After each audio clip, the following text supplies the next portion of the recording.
감정은요, 본능이라고 그랬어요. 엘리엇이라는 환자가 있었습니다.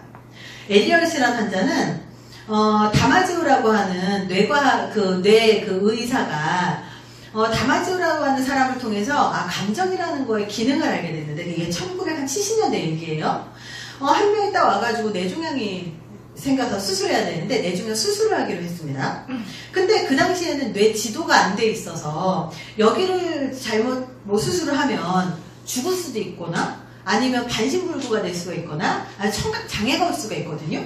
그래서 이렇게 뚜껑을 다 열어놓고 하나하나 선택을 해가면서 막 가수는 노래하면서 수술하고 막 그때는 그랬었어요. 근데 이 사람은 검사 쭉 해보니까 전혀 문제가 없을 것 같아가지고 뇌종양 수술 딱 잘 했습니다. 다 끝나고 나서 이 사람이 어떤 상태인가를 확인을 해봤더니 뇌수술 후에 지능지수도 굉장히 높았고요. 논리력이나 주의력이나 기억력도 전혀 문제 없었고요. 학습이나 언어나 계산 능력도 정상이었고요. 인격 테스트도 정상이었어요. 자, 그렇다면 이 사람 직장에 다시 돌아갈 수 있어요, 없어요? 있는 게 정상이죠. 근데 이 사람이 직장에 다시 갔더니 안 되는 거예요. 사회생활이 불가능했어요.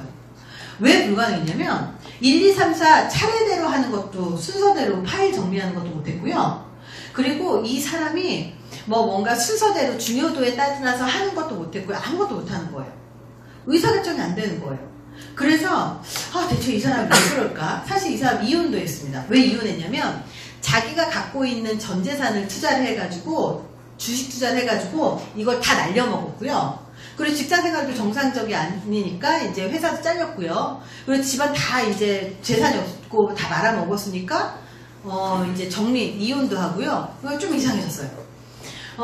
다시 불러가지고 확인을 한번 해봤습니다. 인격 테스트, 인지기능 다 정상인데 뭐가 부정상이었냐면 감정을 느끼는 게 못하는 게 아니고요. 감정을 느끼는 걸 이 대뇌에서 인지를 해야 되는데 그 인지하는 영역이 수술과 함께 떨어져 나간 거예요. 감정을 못 느낀다는 거예요.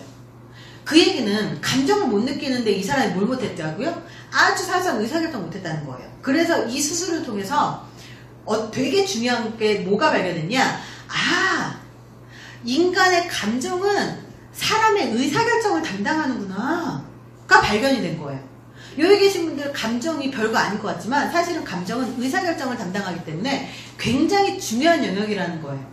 그래서 감정을 잘 이해한다는 건 뭐냐면 내가 내 의사결정을 내 감정 본능대로 가지 않고 내 의사결정까지도 컨트롤할 수 있다는 걸 의미하거든요.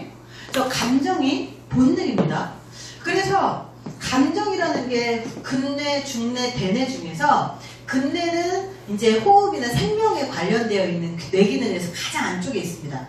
근데 두 번째 중뇌가 뭐냐면 중뇌에는 해마라는 부분도 있고요. 그리고 중뇌에 아미그달라라고 해서 편도체라는 게 있어요. 이 편도체의 기능이 뭐냐면 감정을 느끼는 기능이에요. 이 감정을 느끼는 기능 바로 옆에 뭐가 있냐면 해마라는 기능이 있어요. 이 해마라는 기능이 뭐냐면 사건이 딱 발생했을 때 그날 이게 장기 기억으로 넘어갈 기억이냐 단기 기억으로 넘어갈 기억이냐를 구분을 해서 빨리 잊어도 되는 거는 잊어버려요. 근데 반드시 기억해야 되는 것들을 기억을 하게끔 합니다. 꿈을 통해서, 잠을 통해서. 그래서, 한 달 안에 같은 정보가 3번 이상 반복해서 들어오면 장기 기억으로 넘어가요. 그리고 감정과 관련해서 강력한 트라우마 사건이 있거나 심리적으로 충격이 강하잖아요. 그러면 해마를 통하지 않고 바로 기억을 해버립니다. 뇌가. 그래서 심리적으로 충격이 딱 강하잖아요. 그러면 대뇌에는 인간의 신체 지도라는 게 있어요. 그래서 신체 지도 어딘가로 쏙 들어가서 10년 후에 20년 뒤에 이게 병으로 발병을 합니다. 예전에 이런 경우 있었어요. 제가 아는 분이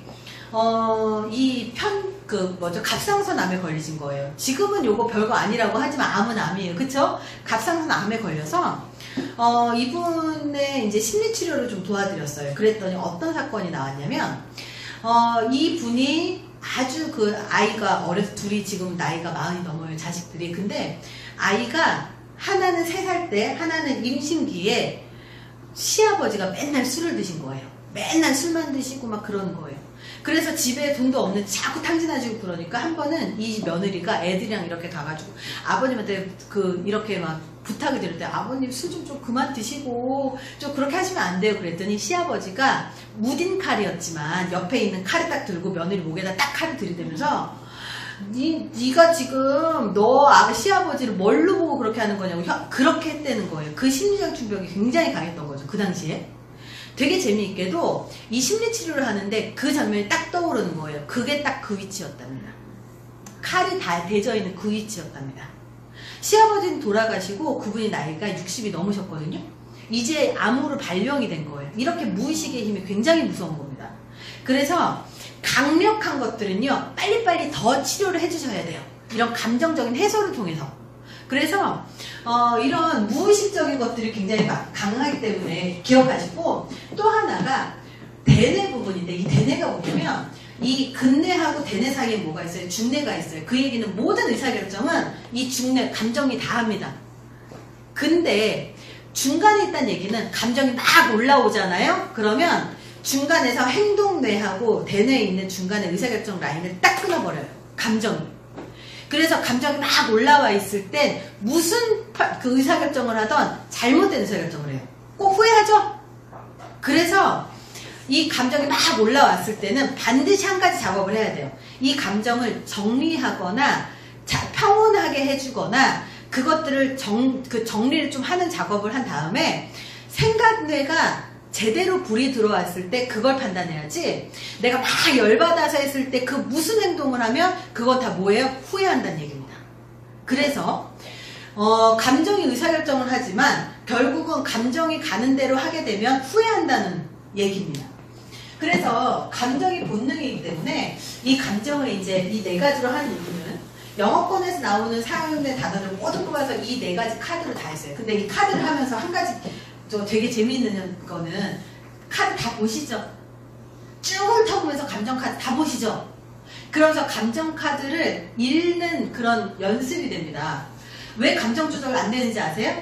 감정 단어가 떨어져서. 되게 재밌어요.